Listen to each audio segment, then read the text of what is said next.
Friends, welcome to Tushara Aradhya YouTube channel. ಇವತ್ತಿನ ನನ್ನ recipe ಎಳ್ಳನ್ನು.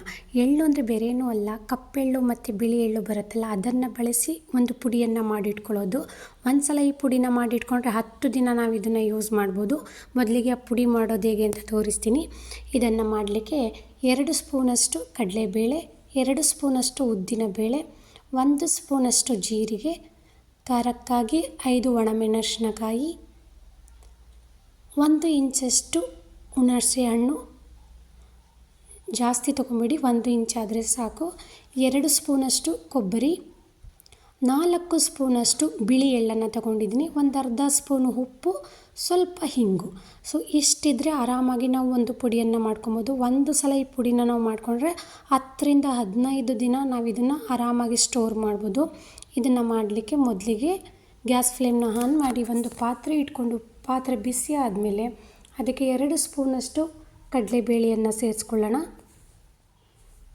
ಅದ್ರ ಜೊತೆಗೇ 2 ಸ್ಪೂನಷ್ಟು ಉದ್ದಿನ ಬೇಳೆಯನ್ನು ಸೇರಿಸಿ 2 ನಿಮಿಷ ಮೀಡಿಯಮ್ ಫ್ಲೇಮಲ್ಲಿ ಇಟ್ಕೊಂಡು 2 ನಿಮಿಷನಾದರೂ ಕೂಡ ನಾವು ಇದನ್ನು ಹುರ್ಕೊಬೇಕಾಗುತ್ತೆ.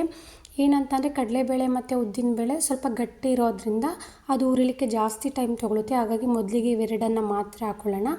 ಇವೆರಡನ್ನು ಹಾಕ್ಕೊಂಡು ಮೀಡಿಯಮ್ ಫ್ಲೇಮಲ್ಲಿ ಇಟ್ಕೊಂಡು ಗ್ಯಾಸ್ನ 2 ನಿಮಿಷ ನಾವು ಇದನ್ನು ಹುರ್ಕೊಬೇಕಾಗತ್ತೆ. ಒಂದು ಸಲ ಈ ಪುಡಿನ ಮಾಡಿಟ್ಕೊಂಡ್ರೆ ಆರಾಮಾಗಿ ಇನ್ಸ್ಟೆಂಟಾಗಿ ನಾವು ತಿಂಡಿನ ರೆಡಿ ಮಾಡ್ಬೋದು. ನೋಡಿ, ಇವಾಗ ಇದಕ್ಕೆ 1 ಸ್ಪೂನಷ್ಟು ಜೀರಿಗೆಯನ್ನು ಹಾಕ್ಕೊತಾ ಇದ್ದೀನಿ. 2 ಸ್ಪೂನಿಗೆ 1 ಸ್ಪೂನಷ್ಟು ಜೀರಿಗೆಯನ್ನು ಸೇರಿಸ್ಕೊತಾ ಇದ್ದೀನಿ. ಸೊ ಖಾರಕ್ಕಾಗಿ 5 ಒಣಮೆಣಸಿನಕಾಯಿ. ನೀವು ಮೆಣಸಿನ್ಕಾಯಿನ ಖಾರನ ನೋಡ್ಕೊಂಡು ತೊಗೊಳ್ಳಿ, ಇನ್ನೊಂದು ಜಾಸ್ತಿ ತೊಗೊಂಡ್ರೆ ಏನೂ ಪ್ರಾಬ್ಲಮ್ ಇಲ್ಲ. ಸೊ ಈ ಹಂತದಲ್ಲೇ ನಾನು 1 ಇಂಚಷ್ಟು ಹುಣಸೆ ಹಣ್ಣನ್ನು ಕೂಡ ನಾನು ಸೇರಿಸ್ಕೊಂಡು ಹುರ್ಕೊತಾ ಇದ್ದೀನಿ. ಹುಣಸೆ ಹಣ್ಣನ್ನು ಹುರ್ಕೊಳ್ಳೋದ್ರಿಂದ ಅದ್ರ ರುಚಿ ತುಂಬ ಚೆನ್ನಾಗಿರುತ್ತೆ ಅಂತಲೇ ಹೇಳ್ಬೋದು. ಸೊ ಗ್ಯಾಸ್ನ ಮೀಡಿಯಮ್ ಫ್ಲೇಮಲ್ಲಿ ಇಟ್ಕೊಂಡು ಇವೆಲ್ಲವೂ ಕೂಡ ಸ್ವಲ್ಪ ಕಲರ್ ಚೇಂಜ್ ಆಗೋವರೆಗೆ, ಅಂದರೆ ಬ್ರೌನ್ ಕಲರ್ ಬರೋವರೆಗೆ ಪುನಃ ಒಂದು 3 ನಿಮಿಷನಾದರೂ ನಾವು ಇದನ್ನು ಹುರ್ಕೊಬೇಕಾಗತ್ತೆ. ಸೊ ಈ ಹಂತದಲ್ಲಿ ನಾನು 2 ಸ್ಪೂನಷ್ಟು ಒಣ ಕೊಬ್ಬರಿಯನ್ನು ಸೇರಿಸ್ಕೊತಾ ಇದ್ದೀನಿ. ಇಲ್ಲಿ ನಾನು ಜಾಸ್ತಿ ದಿನ ಇಡೋದ್ರಿಂದ ಒಣ ಕೊಬ್ಬರಿ ಸೇರಿಸ್ಕೊತಾ ಇದ್ದೀನಿ. ನೀವು ಬೇಕಾದ್ರೆ ಫ್ರೆಶ್ ತೆಂಗಿನ ತುರಿ ಇದ್ದರೆ ಅದನ್ನು ಕೂಡ ನೀವು ಆ್ಯಡ್ ಮಾಡ್ಕೊಬೋದು. ನೋಡಿ, ಕಲರ್ ಚೇಂಜ್ ಆಗಿದೆ. ಫೈನಲಾಗಿ ನಾನು ಇದಕ್ಕೆ 4 ಸ್ಪೂನಷ್ಟು ಬಿಳಿ ಎಳ್ಳನ್ನು ತಗೊತಾ ಇದ್ದೀನಿ. ಸೊ ಇಲ್ಲಿ ಹೆಸರೇ ಎಳ್ಳನ್ನು ಆಗಿರೋದ್ರಿಂದ ಇದ್ರ ಪ್ರಮಾಣನ ನಾನು ಜಾಸ್ತಿ ತೊಗೊತಾ ಇದ್ದೀನಿ. ತುಂಬ ರುಚಿಯಾಗಿರುತ್ತೆ. ಕಪ್ಪೆಳ್ಳು ತೊಗೊಂಡ್ರೆ ಅದ್ರ ಸ್ವಲ್ಪ ಕಲರ್ ಚೇಂಜ್ ಆಗುತ್ತೆ ಅಂತ ಹೇಳಿ ಬಿಳಿ ಎಳ್ಳನ್ನು ತೊಗೊತಾ ಇದ್ದೀನಿ. ಜಾಸ್ತಿ ಉರಿಯೋ ಅವಶ್ಯಕತೆ ಇಲ್ಲ, ಎಳ್ಳು ಬೇಗ ಸೀದೋಗ್ಬಿಡುತ್ತೆ. ಗ್ಯಾಸ್ನ ಲೋ ಫ್ಲೇಮಲ್ಲಿ ಇಟ್ಕೊಂಡು ಸೊ ಸ್ವಲ್ಪ ಒಂದು ಅರ್ಧ ಸ್ಪೂನಷ್ಟು ಅರಳುಪ್ಪನ್ನು ನಾನು ಸೇರಿಸ್ಕೊತಾ ಇದ್ದೀನಿ. ಇದ್ರ ಜೊತೆಗೆ ಒಂದು ಅರ್ಧ ಸ್ಪೂನಷ್ಟು ಹಿಂಗನ್ನು ಕೂಡ ನಾನು ಈ ಹಂತದಲ್ಲೇ ಸೇರಿಸ್ಕೊತೀನಿ. ಗ್ಯಾಸ್ನ ಕಂಪ್ಲೀಟಾಗಿ ಸಿಮ್ಮಲ್ಲಿ ಇಟ್ಟಿದ್ದೀನಿ, ಯಾಕೆಂದರೆ ಎಳ್ಳನ್ನು ಸೇರಿಸಾದ್ಮೇಲೆ ಎಳ್ಳು ಬೇಗ ಸೀದೋಗುತ್ತೆ. ನೋಡಿ, ಇವೆಲ್ಲನ ಇನ್ನೊಂದು ನಿಮಿಷ ಚೆನ್ನಾಗಿ ಬಾಡಿಸಿದ್ರೆ ಆಯಿತು. ಸೊ ಗ್ಯಾಸ್ ಫ್ಲೇಮ್ನ ಆಫ್ ಮಾಡಿ ಅದೇ ಪಾತ್ರೆಯಲ್ಲಿ ಇಡೋದ್ರಿಂದ ಅದು ಸೀದೋಗುತ್ತೆ ಅಂತ ಹೇಳಿ ಸುಮ್ಮನಾಗೆ ಕೈ ಆಡಿಸ್ತಿದ್ದೀನಿ. ಇದು ಕಂಪ್ಲೀಟಾಗಿ ತಣ್ಣಗಾಗಲಿಕ್ಕೆ ಬಿಡಬೇಕು. ಕಂಪ್ಲೀಟಾಗಿ ಹುರಿದಿರುವಂಥ ಕಾಳುಗಳೆಲ್ಲ ತಣ್ಣಗಾಗಿದೆ. ಈಗ ಇದನ್ನು ಮಿಕ್ಸಿ ಜಾರ್ಗೆ ಟ್ರಾನ್ಸ್ಫರ್ ಮಾಡಿಕೊಂಡು ಹಾಗೆ ಒಂದು ಫೈನ್ ಪೌಡ್ರ್ ಮಾಡ್ಕೊಳ್ಳೋಣ. ಅಂದರೆ ಕಂಪ್ಲೀಟಾಗಿ ಫೈನ್ ಪೌಡ್ರ್ ಬೇಡ, ಒಂದು 90 ಭಾಗ ಪೌಡ್ರ್ ಆದರೆ ಸಾಕು. ಸ್ವಲ್ಪ ತುರಿಯಾಗಿ ಸಿಕ್ಕರೆ ತುಂಬ ಚೆನ್ನಾಗಿರುತ್ತೆ. ನಾನು ನಿಮ್ಗೆ ಅದನ್ನು ಕೂಡ ತೋರಿಸ್ತೀನಿ. ನೋಡ್ತಿದ್ದೀರಲ್ಲ, ಸೊ ಏನಂತಂದರೆ ಕಂಪ್ಲೀಟಾಗಿ ನೈಸ್ ಪೌಡ್ರ್ ಕೂಡ ಆಗಿಲ್ಲ ಇದು, ಕಂಪ್ಲೀಟಾಗಿ ನೈಸ್ ಪೌಡ್ರ್ ಆಗಿಲ್ಲ ಇದು. ಸೊ ಸ್ವಲ್ಪ ತುರಿಯಾಗಿ, ಅಂದರೆ ಒಂದು 10 ಭಾಗ ತುರಿಯಾಗಿದೆ. ತುಂಬ ಚೆನ್ನಾಗಿದೆ, ಒಳ್ಳೆ ಘಮ ಬರ್ತಿದೆ ಅಂತಲೇ ಹೇಳ್ಬೋದು. ಈ ಥರ ಪುಡಿ ಮಾಡಿಟ್ಕೊಂಡು ಒಂದು ಏರ್ ಕಂಟೈನರ್ ಬಾಕ್ಸ್ಗೆ ಹಾಕಿಟ್ಕೊಂಡ್ರೆ 15 ದಿನ ಆರಾಮಾಗಿ ನಾವು ಇದನ್ನು ಸ್ಟೋರ್ ಮಾಡ್ಬೋದು. ಅಂದರೆ ಇಮಿಡಿಯೇಟ್ ಮನೆಗೆ ಯಾರು ಗೆಸ್ಟ್ ಬಂದರು, ಏನಾದ್ರು ತಿಂಡಿ ಮಾಡಬೇಕು, ಏನು ಮಾಡಬೇಕು ಅಂತ ಗೊತ್ತಾಗಲಿಲ್ಲ ಅಂತ ಮನೇಲಿ ರೈಸ್ ಇದ್ದರೆ ಆರಾಮಾಗಿ ಪುಡಿ ಇದ್ದರೆ ಒಂದು ಒಳ್ಳೆ ರೆಸಿಪಿನ ನಾವು ಅವ್ರಿಗೆ ಮಾಡಿಕೊಡ್ಬೋದು. ಸೊ ನಾನು ಇದನ್ನು ಬಾಕ್ಸಿಗೆ ಟ್ರಾನ್ಸ್ಫರ್ ಮಾಡ್ಕೊತಾ ಇದ್ದೀನಿ. ನೋಡಿ, ಜಾಸ್ತಿ ಪ್ರಮಾಣ ಮಾಡ್ಕೊಂಡಿಲ್ಲ ನಾನು, ಒಂದು 3 ಸಲ ಆಗುತ್ತೆ ನನಗೆ, ಅಷ್ಟಾದರೆ ಸಾಕು. ನೆಕ್ಸ್ಟ್ ಈಗ ರೈಸ್ ಮಾಡೋಣ.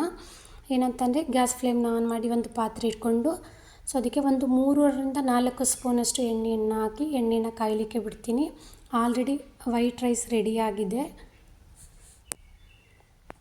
ಈಗ ಇದಕ್ಕೆ 1 ಸ್ಪೂನಷ್ಟು ಕಡಲೆಬೇಳೆ, 1 ಸ್ಪೂನಷ್ಟು ಉದ್ದಿನ ಬೇಳೆಯನ್ನು ಸೇರಿಸಿ ಸ್ವಲ್ಪ ಎಣ್ಣೆಯಲ್ಲಿ ಫ್ರೈ ಮಾಡ್ಕೊತೀನಿ. ಗ್ಯಾಸು ಮೀಡಿಯಮ್ ಫ್ಲೇಮಲ್ಲೇ ಇಟ್ಕೊಂಡಿದ್ದೀನಿ.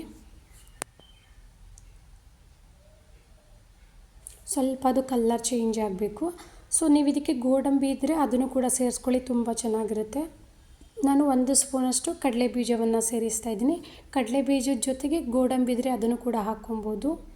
ಸ್ವಲ್ಪ ಸಾಸಿವೆ, ಅರ್ಧ ಸ್ಪೂನಷ್ಟು ಸಾಸಿವೆಯನ್ನು ಹಾಕಿ ಗ್ಯಾಸ್ನ ಲೋ ಫ್ಲೇಮಲ್ಲಿ ಇಟ್ಕೊಂಡು ಸ್ವಲ್ಪ ಹುರ್ಕೊಳ್ಳೋದು. ಅದು ಸ್ವಲ್ಪ ಬ್ರೌನ್ ಕಲರ್ ಬರಬೇಕು, ಅಲ್ಲಿವರೆಗೂ ಹುರ್ಕೊಳ್ಳೋದು. ಸೊ ಆನಂತರ ಇದಕ್ಕೆ 1 ಕಡ್ಡಿಯಷ್ಟು ಕರಿಬೇವಿನ ಸೊಪ್ಪು, ಹಸಿ ಕರಿಬೇವಿನ ಸೊಪ್ಪು, ಒಗ್ಗರಣೆಗೋಸ್ಕರ 2 ಒಣಮೆಣಸಿನಕಾಯಿಯನ್ನು ಹಾಕ್ಕೊತಾ ಇದ್ದೀನಿ. ಸೊ ಇದನ್ನು ಸ್ವಲ್ಪ ಹುರ್ಕೊಂಡ್ರೆ ನೋಡಿ, ನೀವು ಕಲರ್ ನೋಡ್ಬೋದು, ಅದು ಕಲರ್ ಚೇಂಜ್ ಆಗುತ್ತೆ ಕಾಳುಗಳದ್ದೆಲ್ಲ. ಸೊ ಇಷ್ಟಾದರೆ ಸಾಕು. ಈಗ ನಾನು ಒಬ್ಬರಿಗೆ ಆಗುವಷ್ಟು, ಅಂದರೆ ಒಬ್ಬರು ಮನೇಲಿ ಊಟ ಮಾಡಿ ಒಂದು ಲಂಚ್ ಬಾಕ್ಸ್ಗೆ ಆಗುವಷ್ಟು ವೈಟ್ ರೈಸನ್ನು ನಾನು ಸೇರಿಸ್ಕೊತಾ ಇದ್ದೀನಿ. ಆರಾಮಾಗಿ ಇದನ್ನು ನಾವು ಲಂಚ್ ಬಾಕ್ಸ್ಗೆ ಹಾಕ್ಕೊಡ್ಬೋದು, ಮಕ್ಕಳು ಕೂಡ ಇಷ್ಟಪಟ್ಟು ತಿಂತಾರೆ.